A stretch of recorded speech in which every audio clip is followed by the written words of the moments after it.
വിശ്വാസികളെ, പരിശുദ്ധനായ മർക്കോസ് ഏവങ്കലിസ്ത എഴുതിയ സുവിശേഷം 4-ാം അധ്യായം 21 മുതൽ 34 വരെയുള്ള തിരുവചനങ്ങൾ പരിശോധിക്കുമ്പോൾ യേശു ക്രിസ്തു ദൈവരാജ്യത്തിൻ്റെ രഹസ്യങ്ങളെ ഉപമകളിലൂടെ നമ്മളെ പഠിപ്പിക്കുന്നതായി കാണാൻ സാധിക്കും.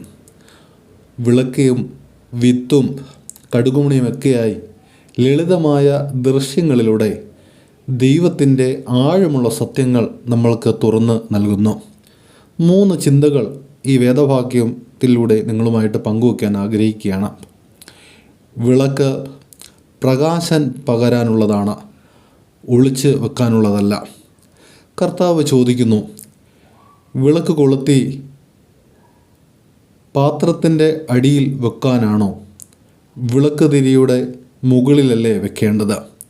പൗരസ്ത്യ വിശ്വാസത്തിൽ ഈ വിളക്ക് ക്രിസ്തുവിൻ്റെ വെളിച്ചമാണ്. വിശുദ്ധ മാമോദീസായിൽ നമുക്ക് ലഭിച്ച വിശ്വാസത്തിൻ്റെ ജ്വാലയാണത്. സഭയിൽ നാം ക്രിസ്തുവിൻ്റെ വെളിച്ചം ഏറ്റുവാങ്ങുന്നു. പക്ഷേ ആ വെളിച്ചം ഭയത്താൽ, ലോകാസക്തികളാൽ, പാപശീലങ്ങളാലും മറച്ചു വെക്കപ്പെടുന്നു എന്നുള്ളതാണ് അതിൻ്റെ സത്യാവസ്ഥ.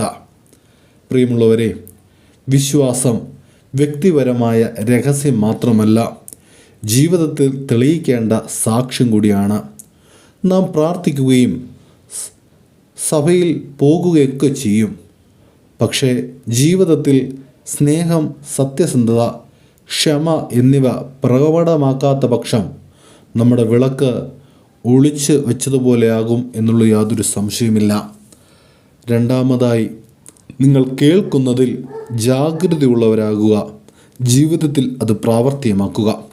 കർത്താവ് വീണ്ടും പറയുന്നു, എങ്ങനെ കേൾക്കുന്നു, എന്തു ശ്രദ്ധിക്കുക. പൗരസ്ത്യ ആരാധനയിൽ വചനവായനയ്ക്ക് പ്രത്യേക പ്രാധാന്യമുണ്ട്. വചനം കേൾക്കുക മാത്രമല്ല, അതിനെ ഹൃദയത്തിൽ സൂക്ഷിച്ച് ജീവിതത്തിൽ പ്രാവർത്തികമാക്കുവാൻ നമുക്ക് സാധ്യമായി തീരണം. കേൾക്കുന്നവൻ അനുസരിക്കുമ്പോൾ കൂടുതൽ കൃപ ലഭിക്കും. കൃപയുടെ പ്രവർത്തനം പലപ്പോഴും നിശബ്ദവും ദൃശ്യാതീതവുമാണ്.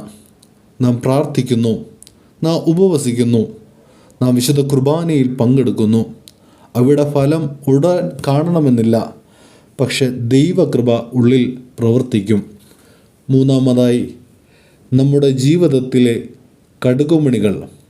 കർത്താവ് വീണ്ടും നമ്മളെ ഉത്ബോധിപ്പിക്കുന്നുണ്ട്. ദൈവരാജ്യം കടുകുമണിയോട് സദൃശ്യമെന്ന്.